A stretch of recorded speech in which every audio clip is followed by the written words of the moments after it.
तो हमारे साथ मुंबई से जुड़ने जा रहे हैं अंशुमन तिवारी सर। सर बहुत बहुत स्वागत है आपका। धन्यवाद हर्ष। उंगलियों पर दुनिया में आप सबका स्वागत है। शुरू करते हैं खबरों का सफर। डोनाल्ड ट्रंप ने कहा है कि टैरिफ के लिए अब 1 अगस्त के बाद की समय सीमा नहीं मिलेगी। दरअसल डोनाल्ड ट्रंप अब ब्रिक्स पर हमलावर हैं। कल कैबिनेट की बैठक हुई थी जिसमें उन्होंने कहा कि भारत पर 10% अतिरिक्त टैरिफ भी लगेगा। जो जो और जो ब्रिक्स को मदद देंगे उन पर भी अतिरिक्त टैरिफ लगाए जाएंगे। भारत की दुविधा यहाँ बढ़ती हुई दिख रही है। हालांकि मिनी डील की संभावना रोज शाम को उभरती हैं कि अगले 24 घंटों में मिनी डील होगी। लेकिन अगर डोनाल्ड ट्रंप अपने 10% ब्रिक्स के टैरिफ को लेकर गंभीर है तो भारत के लिए ये अतिरिक्त बोझ है जिसका इशारा डोनाल्ड ट्रंप कर रहे हैं। भारत की कोशिश ये है कि जो 26% टैरिफ उस पर लगाया गया है उसे हटा दिया जाए, उसे रोक दिया जाए। इसलिए भारत के साथ ब्रिक्स का एंगल आने के बाद परिस्थितियां थोड़ी और ज्यादा उलझ गई हैं। लेकिन डोनाल्ड ट्रंप ने भी कल कहा है कि भारत के साथ एक संधि के करीब है। क्या बड़ा ढांचा होगा, संधि में कौन कौन सी चीजें शामिल होंगी, इसके भी संकेत स्पष्ट नहीं है। दूसरा, ट्रंप का की जो सबसे बड़ी चुनौती थी कल, जिसने पूरी दुनिया के बाजारों को आज सुबह से प्रभावित करना शुरू किया, वो था कॉपर के इंपोर्ट पर 50% टैरिफ लगाने का। इसके बाद अमेरिका में कॉपर के फ्यूचर्स में 10% की तेजी दर्ज की गई है। पूरी दुनिया में कॉपर की कीमतें बढ़ी हैं। कॉपर पहली बार डोनाल्ड ट्रंप की टैरिफ योजना में शामिल हुआ है। इसके साथ उन्होंने फार्मास्यूटिकल और सेमीकंडक्टर पर जो लंबे समय से जिस पर चर्चा चल रही है और लगातार वो इसकी धमकी और इशारे देते रहे, उस पर भी टैरिफ लगाने की घोषणा की है, जो शायद अगले कुछ दिनों में घोषित किए जा सकते हैं। तो फार्मास्यूटिकल कंपनियों के लिए भी पूरी दुनिया में खासतौर पर भारतीय बाजार में एक चुनौती भरा दिन है, क्योंकि भारत बड़ा फार्मा एक्सपोर्टर है अमेरिका के लिए। इसके अलावा कल के टैरिफ ऐलान के बाद जापान और दक्षिण कोरिया ने नए सिरे से डोनाल्ड ट्रंप और ट्रंप प्रशासन से बातचीत करने की कोशिश शुरू की है। यह है कि प्रयास ये है कि 1 अगस्त से पहले कोई व्यापार समझौता कर लिया जाए ताकि जो टैरिफ घोषित किए गए हैं वो प्रभावी ना हो। ऑटो और इलेक्ट्रॉनिक्स दोनों देशों के लिए, जापान और कोरिया के लिए बेहद संवेदनशील है और इन पर टैरिफ की बातचीत और सौदेबाजी की शुरुआत हो रही है। जर्मनी ने यह कहा है कि अगर अमेरिका बगैर ईयू डील के टैरिफ लगाएगा तो जवाबी कार्रवाई की जाएगी। यूरोपीय संघ से अब थोड़े प्रतिक्रिया के और चुनौती के स्वर मिलने लगे हैं। हालांकि ईयू की टीम ट्रंप प्रशासन के साथ एक संधि पर बातचीत कर रही है। इधर अमेरिका के वित्त मंत्री स्कॉट बेसेंट ने कल सूचना दी कि अमेरिका को अब तक नए टैरिफ से करीब $100 बिलियन का रेवेन्यू मिला है, जो कि एक बड़ी राशि है। और उन्होंने कहा कि इस साल $300 बिलियन के आसपास के रेवेन्यू की उम्मीद है। तो अमेरिका में जो सामान आ रहा है, हालांकि अमेरिका में सब महंगाई बढ़ रही है, लागत बढ़ रही है, लेकिन टैरिफ लागू हो गए हैं तो डोनाल्ड ट्रंप की सरकार को नए टैरिफ और नया रेवेन्यू मिलना शुरू हो गया है। ब्रिक्स पर हमलावर होने के बाद दक्षिण अफ्रीका दूसरा देश है जिसने खुलकर डोनाल्ड ट्रंप की आलोचना की है। ब्राजील ने इससे पहले कुछ इस तरीके का इशारा दिया था, लेकिन राष्ट्रपति रामाफोसा ने कहा है कि ट्रंप के टैरिफ एक किस्म का इकोनॉमिक वार है। दक्षिण अफ्रीका उन देशों में शामिल है जिस पर डोनाल्ड ट्रंप ने कल अपनी टैरिफ की चिट्ठियां जारी की थी। इधर बाजारों के लिए अच्छी खबर नहीं है, क्योंकि डोनाल्ड ट्रंप ने फेड चेयरमैन पावेल के खिलाफ फिर मोर्चा खोला है। ब्याज दरों में कमी न करने से ट्रंप नाराज हैं और उन्होंने कहा है कि पावेल को तुरंत इस्तीफा दे देना चाहिए। ये संकेत ट्रंप प्रशासन और अमेरिका के वित्त मंत्री पहले से देते रहे हैं कि वो डोनाल्ड ट्रंप की सरकार पावेल का विकल्प ढूंढ रही है, यानी पावेल की जगह कोई दूसरा गवर्नर लाने की बात के लोगों की सूची तैयार की जा रही है। इस खबर का असर आज हमें बाजार पर देखना होगा। अमेरिका में मस्क की पार्टी को समर्थन मिलने में दिक्कत हो रही है। अमेरिका की राजनीति में तीसरी पार्टी की जगह आमतौर पर मुश्किल से बनती है। लेकिन डोनाल्ड ट्रंप से अलग होने के बाद एलन मस्क ने जिस नई पार्टी की घोषणा की है उसके लिए समर्थन जुटाने की कोशिश की जा रही है। हालांकि इस बीच टेस्ला के शेयरों में गिरावट आई है। खबर यह भी है कि आने वाले दिनों में एलन मस्क डोनाल्ड ट्रंप पर अटैक के लिए एप्स्टीन फाइल्स को भी बीच में ला सकते हैं। ऐसी चर्चा अमेरिका के अखबारों में है।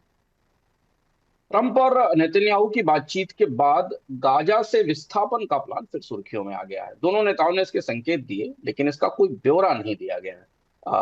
इस पर पश्चिम एशिया के देशों की प्रतिक्रिया पर आज हमारी नजर रहेगी। इधर हूती में मिलिशिया ने रेड सी पर जहाजों पर फिर हमले किए हैं। समुद्री खतरे बढ़े हैं। इस एरिया में वार रिस्क प्रीमियम और शिपिंग का बीमा पहले ही ऊंचाई पर। ईरान ने न्यूक्लियर वार्ता के ट्रंप के प्रस्ताव को ठुकरा दिया है, जिससे कि ईरान और अमेरिका के बीच में कोई नई शांति वार्ता शुरू होने की संभावना सीमित दिख रही है। और इसके साथ प्रतिबंधों को लेकर भी अमेरिका की तरफ से किसी ढील दिए जाने की उम्मीद कम है। यूरोप में जंगलों में आग और गर्मी का कहर है। फ्रांस में जंगल की आग से मार्सेले का हवाई अड्डा बंद कर दिया गया है। उस क्षेत्र में यात्रा में रुकावट हो रही है।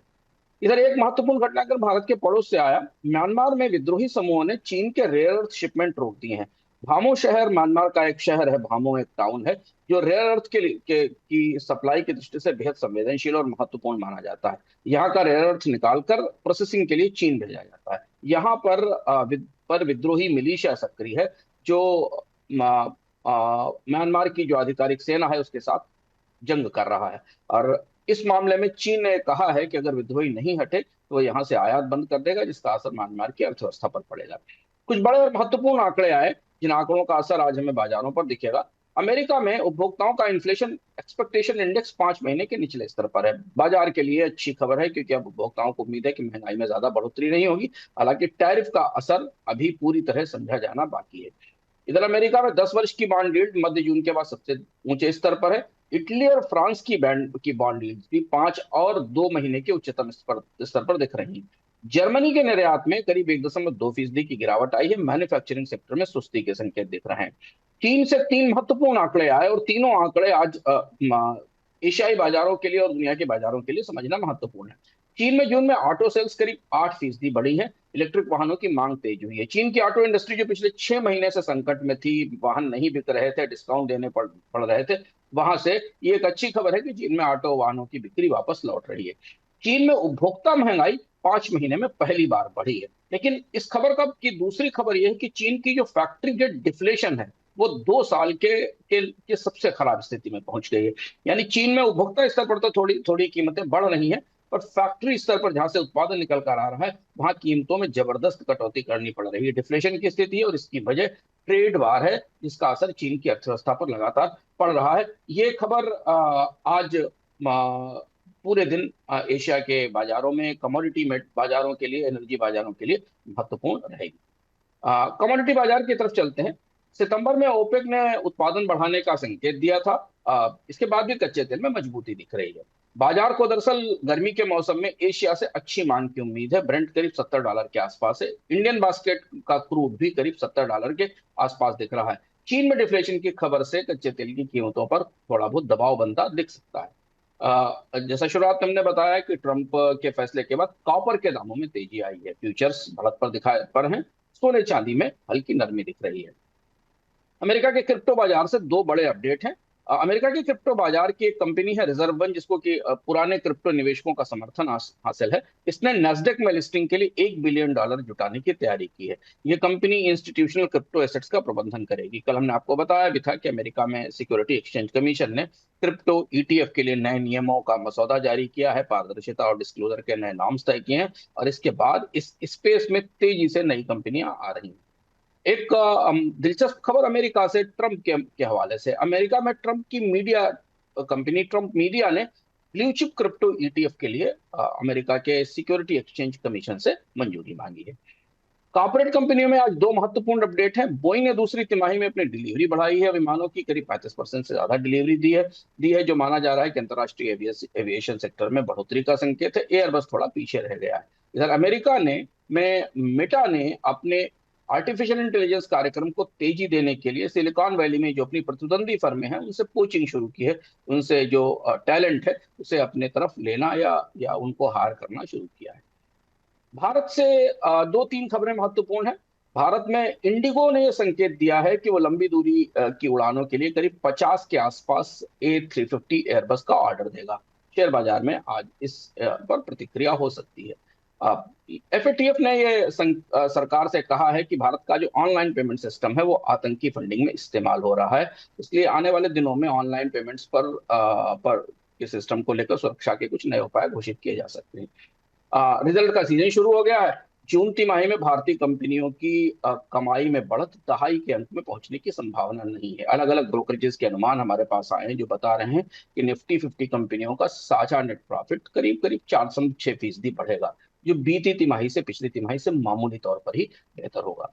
तो अगले 24 घंटे में ट्रंप की टैरिफ डेडलाइन पर निगाहें रहेंगी। जापान और कोरिया के साथ व्यापार वार्ताएं किस दिशा में जाती हैं, इसे देखने की जरूरत होगी। भारत के साथ व्यापार वार्ताओं में क्या कोई सहमति बनती दिखेगी, कोई समझौता, कोई मिनी डील का मोटा प्रारूप निकल कर आएगा, इस पर हमारी नजर रहेगी। इटली और फ्रांस में बॉन्ड यील्ड्स बढ़ी हैं, बॉन्ड बाजार का रिएक्शन इस पर देखना होगा। चीन में डिफ्लेशन का बढ़ रही है, लेकिन कंज्यूमर इन्फ्लेशन में थोड़ी थोड़ी बेहतरी दिखाई दे रही है। लेकिन चीन में फैक्ट्री डिफ्लेशन बढ़ने के बाद मेटल्स पर नजर रहेगी कि वे कैसे किस तरीके का संकेत देते हैं और बाजार कैसे प्रतिक्रिया करता है। उंगलियों पर दुनिया में आज इतना ही। वापस चलते हैं नोएडा हर्ष के पास। सर बहुत बहुत धन्यवाद तमाम खबरों को विश्लेषण करने के लिए।